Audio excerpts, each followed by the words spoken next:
Bismillahirrahmanirrahim. Assalamualaikum warahmatullahi wabarakatuh.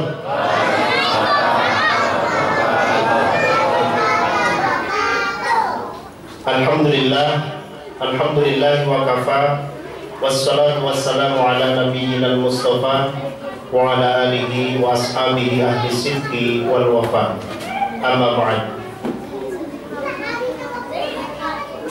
Yang kami hormati dan kami muliakan Bapak Ibu jamaah sholat isya, sekaligus nanti insya Allah akan dilanjutkan dengan sholat tarawih Masjid Ar-Rahman. Syukur kita haturkan kehadirat Allah Subhanahu wa Ta'ala, yang mana pada malam hari ini atas karunia-Nya, atas berkahnya, dan atas izinnya kita masih bisa menunaikan rangkaian ibadah yang ada di bulan suci ini, di bulan Ramadan. Shalawat beserta salam senantiasa kita haturkan kepada suri tauladan kita, uswah hasanah kita, Nabiullah Muhammad sallallahu alaihi wasallam. Bapak Ibu, remaja-remaji, anak-anakku, jamaah sholat isya dan sholat tarawih Masjid Ar-Rahman rahimakumullah. Satu pertanyaan kepada bapak-bapak. Bapak-bapak, kapan terakhir bapak-bapak mengeluh? Kapan terakhir mengeluh, Pak?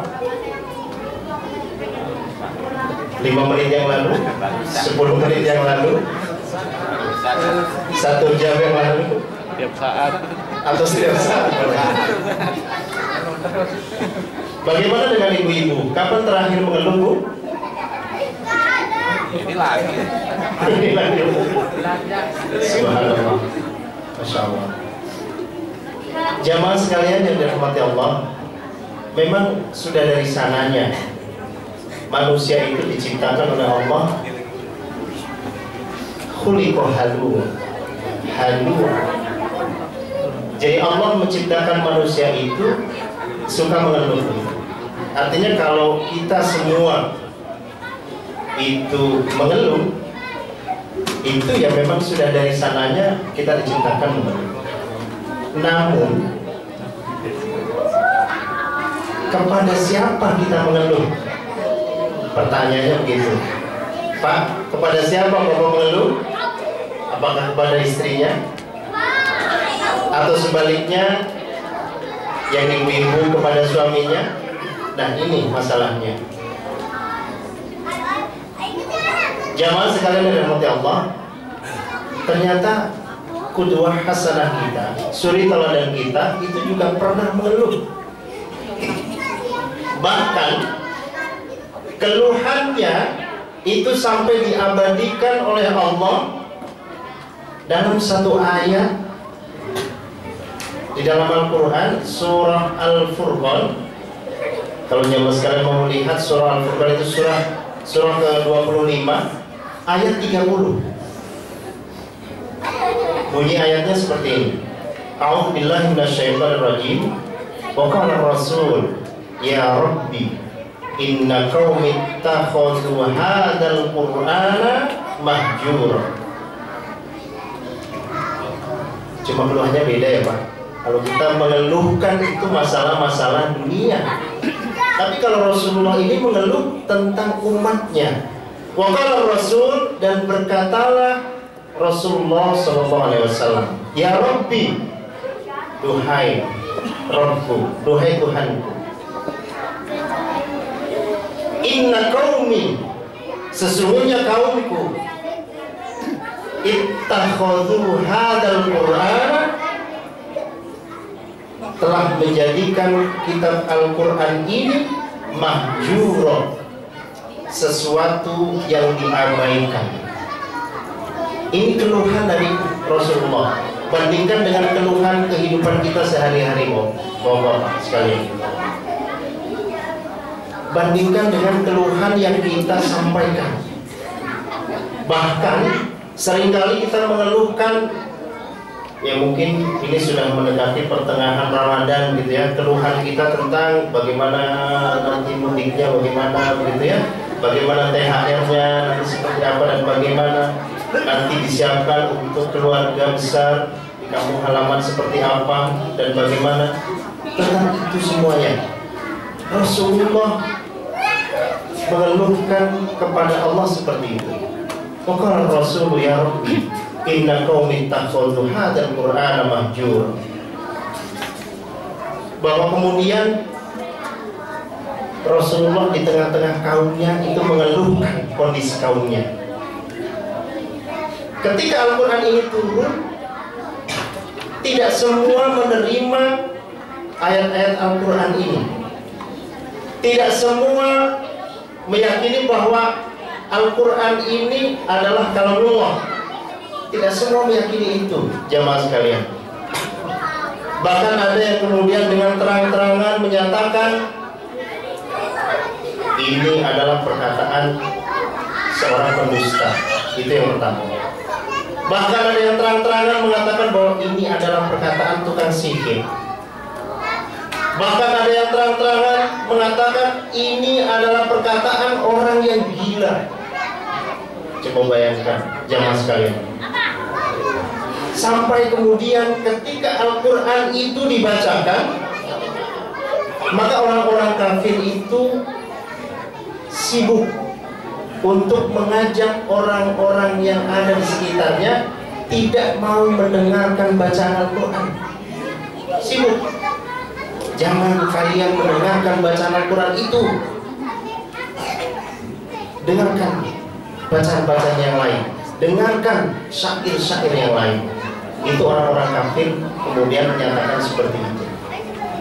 Kondisi yang seperti itu kemudian diadukan, dikeluhkan oleh Rasulullah SAW kepada Allah. Maka kemudian yang perlu kita perhatikan adalah apakah perlakuan kita terhadap Al-Quran itu sama sebagaimana perilaku, sikap, karakter orang-orang kafir itu. Bulan ini adalah bulan Ramadan. Pertanyaannya adalah, apakah interaksi kita di bulan ini dengan Al-Quran itu sama seperti interaksi kita dengan Al-Quran di bulan-bulan selain Ramadan? Kalau interaksi kita sama dengan bulan-bulan selain Ramadan, maka perlu kita introspeksi diri. Hari ini sudah mendekati pertengahan Ramadan. Sudah berapa ayat Al-Quran kita baca? Kalau bicara tentang juz, sudah berapa juz sudah kita baca? Kalau bicara terjemah, sudah berapa terjemah Al-Quran kita tadabburi? Karena kita khawatir, jamaah sekalian, keluhan Rasulullah memang terjadi ketika itu, tapi kemudian ayat Al-Quran itu masih hidup sampai hari ini. Jangan sampai keluhan yang disampaikan oleh Rasulullah kepada Allah tentang perilaku kaumnya terhadap Al-Quran itu ternyata sama dilakukan oleh kita semua. Maka tentunya syahrul Ramadan wa huwa syahrul Quran. Syahrul Ramadan allati unzila fihi Al-Quran. Di bulan Ramadan ini diturunkan ayat Al-Quran, diturunkan Al-Quran. Oleh karenanya, seharusnya interaksi kita dengan Al-Quran itu harus jauh lebih banyak, jauh lebih maksimal dibanding interaksi kita dengan selain Al-Quran. Kalau kita bisa berlama-lama interaksi dengan gadget, 1 jam, 2 jam kita interaksi dengan gadget, sedangkan ketika kita interaksi dengan Al-Quran baru 5 menit, mata sudah berkunang-kunang, gitu ya, sudah mulai pengennya hawanya tidur begitu. Nah, ini harus kita introspeksi, jamaah sekalian. Bagaimana kemudian interaksi kita dengan Al-Quran itu harus jauh lebih lama dibandingkan interaksi kita dengan selain Al-Quran. Jemaah sekalian yang dirahmati Allah, maka yang perlu kita perhatikan adalah ketika Rasulullah mengeluhkan kondisi kaumnya kepada Allah tentang perlakuan kaumnya terhadap Al-Quran, maka harus kita perhatikan beberapa hal agar kita terhindar dari keluhan yang disampaikan oleh Rasulullah kepada Allah. Yang pertama, kewajiban kita terhadap Al-Quran adalah mengimaninya. Saudara kaum muslimin, jamaah sholat tarawih rahimakumullah, mengimani Al-Quran adalah kalamullah. Ini kalamullah, jamaah sekalian. Jamaah sekalian ketika berinteraksi dengan orang lain, apalagi yang menjadi atasan, ketika berinteraksi dengan atasannya atasan, atau ketika berinteraksi kita dengan orang tua kita, maka interaksi kita dengan orang-orang itu akan dengan khusyuk, akan dengan tenang, akan dengan memuliakan betul ketika kita berinteraksi dengan orang-orang itu. Bagaimana ketika kita berinteraksi dengan Al-Quran? Apakah kita merasa bahwa ketika kita membaca Al-Quran itu pada hakikatnya kita sedang berkomunikasi dengan Allah atau tidak? Itu tercermin dari bagaimana kita mengimani Al-Quran itu. Ketika kita mengimani Al-Quran sebagai kalamullah, maka kita memperlakukan Al-Quran itu jauh lebih mulia daripada apapun. Kita hilangkan pengganggu-pengganggu yang bisa menghilangkan fokus kita ketika kita berinteraksi dengan Al-Quran. Kita fokuskan, kita pusatkan perhatian, pikiran, hati kita semuanya ketika membaca Al-Quran. Dengan tenang ketika membaca Al-Quran, tidak tergesa-gesa. Karena apa? Ketika kita membaca Al-Quran turun rahmat Allah. Ketika kita membaca Al-Quran turun rahmat Allah. Bahkan dalam satu riwayat menyebutkan ketika kita membaca Alif Lam Mim itu tidak dihitung satu huruf, jamaah sekalian, tapi dihitungnya adalah Alif satu huruf, Lam satu huruf, dan Mim satu huruf. Dan dalam riwayat tersebut disebutkan ketika kita membaca Al-Quran, satu huruf akan dikalikan dengan 10 kebaikan. Itu baru membacanya, jamaah sekalian. Bagaimana kemudian kita tidak memuliakan Al-Quran ini dengan interaksi yang lebih baik, lebih maksimal di bulan Ramadan itu? Ini saatnya. Jamaah sekalian yang dirahmati Allah, tadi yang pertama adalah mengimaninya. Yang kedua adalah mau membacanya. Tadi sudah kami sampaikan, membaca itu keberkahannya berkali lipat. Ketika kita sudah yakin bahwa yang kita baca adalah kalamullah, maka ketika kita membacanya harus sesuai kaidah bacaannya. Bagi yang tidak mampu bagaimana? Mau belajar untuk memperbaiki bacaannya. Itu tugas kita semua. Kalau bukan kita yang memperbaiki bacaan kita, siapa lagi?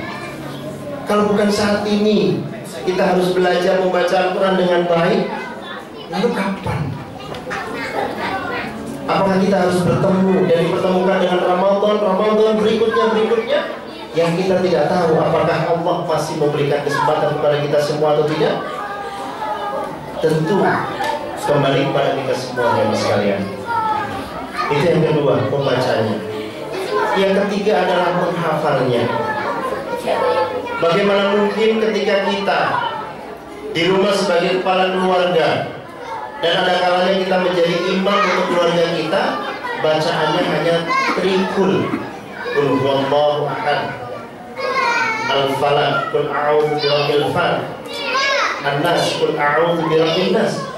Bagaimana mungkin hanya hafalan-hafalan itu saja? Maka di bulan yang penuh dengan keberkahan ini, tambahkan hafalannya, jamaah sekalian. Tambahkan hafalannya. Minimal 1 surah, Kalau bisa 2 surah lebih baik. Yang berikutnya kewajiban kita terhadap Al-Quran adalah memahami dan mentadabburinya. Di bulan yang penuh dengan keberkahan ini, bulan Ramadan, juga ada satu kesempatan yang bisa kita lakukan, jamaah sekalian. Kita bisa membaca terjemah dari ayat-ayat yang kita baca. Masya Allah, banyak sekali kisah, banyak sekali nasihat, banyak sekali contoh, banyak sekali perintah larangan yang harus kita perhatikan sebagai orang yang beriman. Bisa jadi, jamaah sekalian, bisa jadi ketika kita membaca Al-Quran kemudian kita tidak bersemangat membaca Al-Quran karena kita tidak paham dengan apa yang kita baca. Oleh karenanya di bulan ini kesempatan yang luar biasa besar. Mari kita tadabburi ayat-ayatnya, kita baca terjemahnya. Kalau jamaah sekalian sudah menghatamkan selama kurang lebih setengah bulan ini dengan bacaan Al-Quran, maka setengah bulan berikutnya silahkan dihatamkan membaca terjemahnya. Insya Allah ketika kita memahami apa yang kita baca, maka ketika kita membaca Al-Quran, kita jauh lebih semangat membaca Al-Quran. Selain di satu sisi kita mendapatkan pahala yang besar, di sisi lain kita juga bertambah keimanannya kepada Allah, bahwa tidak mungkin Al-Quran ini diciptakan oleh manusia. Tidak mungkin. Al-Quran adalah kalamullah. Saudaraku jamaah sholat tarawih yang dirahmati Allah, yang berikutnya kewajiban kita sebagai seorang muslim terhadap Al-Quran adalah mengamalkannya. Bagaimana larangan-larangan kita perhatikan, bagaimana perintah-perintah kita lakukan semaksimal mungkin dan sekuat tenaga. Dan yang terakhir, kewajiban kita terhadap Al-Quran adalah mendakwahkannya. Cara yang paling mudah dan cara yang paling dekat adalah bagaimana kita mengajak keluarga kita untuk mau belajar Al-Quran, untuk mau membaca Al-Quran, untuk mau berinteraksi dengan Al-Quran, bahkan untuk mau menghafalkan Al-Quran. Jamaah sekalian yang dirahmati Allah, tidak ada kemuliaan yang lebih baik dibanding bagaimana kemudian kita lebih dekat interaksi kita dengan Al-Quran. Tidak ada kemuliaan yang lebih baik yang disematkan oleh Allah kecuali bagi hamba-hambanya yang senantiasa memperhatikan kalamullah, memperhatikan hak-hak dari Al-Quran itu sendiri. Mudah-mudahan Allah senantiasa memberikan bimbingan kepada kita agar senantiasa dapat menunaikan kewajiban-kewajiban kita kepada Al-Quran. Mudah-mudahan Allah senantiasa merahmati kita semuanya. Hadanallahu wa iyyakum ajma'in. Wassalamualaikum warahmatullahi wabarakatuh.